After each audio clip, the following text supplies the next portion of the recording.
Vamos mudar de assunto e bora falar aí sobre o Diego Fernandes, né, rapaz? Está cada vez mais nas manchetes aí do São Paulo, né? Presenteando aí, né, pilotos de Fórmula 1 com uniformes com camisas do São Paulo, né? Essa informação que ele tem interesse sim em investir, né, em colocar dinheiro ali no São Paulo em uma futura SAF.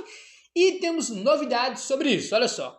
Segundo o Valentim Furlan do UOL, o Júlio Casares afirmou que pretende conversar com o empresário Diego Fernandes para discutir um possível projeto de aporte financeiro no São Paulo. Tá? O Casares falou o seguinte para o Valentim Furlan: eu e o presidente do conselho, Outen Aires, estamos dispostos a receber o Diego Fernandes para ouvir o projeto de investimento representado por ele.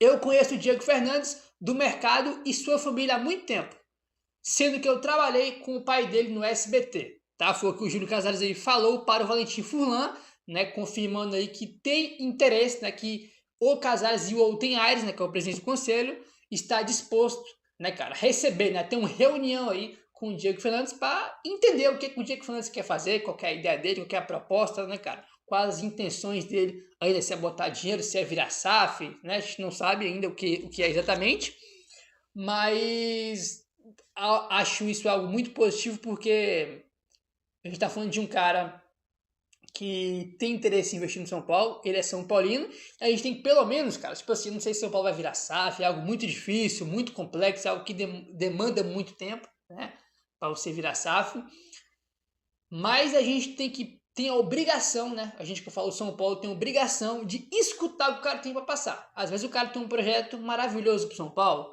às vezes também pode ser um projeto ruim para o São Paulo, né, mas só ouvindo, só conversando, entendendo o que ele tem para passar, que a gente vai saber se pode ser algo positivo ou negativo para o São Paulo, né? Independentemente de virar SAF ou não, de ter um investimento ou não, é obrigação ter uma reunião para saber o que o cara tem para apresentar. Qualquer investidor que chegue no São Paulo e tem interesse em fazer algo ali, investir, o São Paulo tem que ouvir. Se vai fechar, se vai virar SAF ou não, já é outra história, mas tem que entender, né? E ver o que o cara tem para apresentar. Às vezes tem um negócio muito bom para o São Paulo, né? Ou não também, né? Tem as duas partes. Então tá aí. Formação que o Valentim Furlan trouxe, né, que o Casares aí está disposto a escutar o Diego Fernandes. Agora vamos ver, né, se vai ter uma reunião, né, se vocês vão marcar alguma coisa aí para poder discutir, né, aí sobre esse possível investimento, sobre esse possível aporte aí financeiro no São Paulo, né? Temos que aguardar. Vamos ver se vai ter essa reunião, essa conversa, ou se não vai ter nada também, né? Vamos aguardar aí, entendeu? Vamos seguindo aqui agora. A gente comentou com vocês ontem a entrevista, né, que o Muricy Ramalho deu, uma entrevista bem longa, né, a gente vai comentando aí durante os vídeos, a entrevista que ele deu para a rádio TMC, né, a gente comentou que ele falou muito sobre a questão das lesões, né, no São Paulo a gente comentou muito sobre a questão das lesões, né, dos jogadores estarem incomodados aí com a quantidade aí excessiva de tanto jogador machucado. E o Muricy Ramalho também foi perguntado sobre o Lucas, né, cara, que o Lucas ficou muito tempo fora, né, fez cirurgia, né, uma artroscopia no joelho, né, aí tá, né, demorando muito ainda para ele voltar a ser aquele Lucas, que é algo até normal. E o Muricy falou o seguinte sobre o Lucas, abre aspas: tivemos essas idas e vindas do Lucas. O problema do joelho dele não é nada fácil. Ficou muito tempo sem jogar. Ele é um jogador que precisa de força. Ele acelera o jogo o tempo todo. Não tem muito tempo para poder recuperar. É campeonato atrás de campeonato. Ele está sofrendo porque ficou muito tempo parado. Ele é um jogador que precisa de físico, de velocidade, do arranque. O ritmo dele é acelerar o jogo. A função dele no time é acelerar.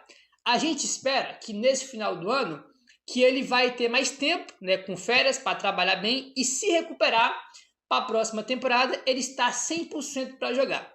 Acontece que agora, quando você precisa do jogador, são jogos de uma reta final importante.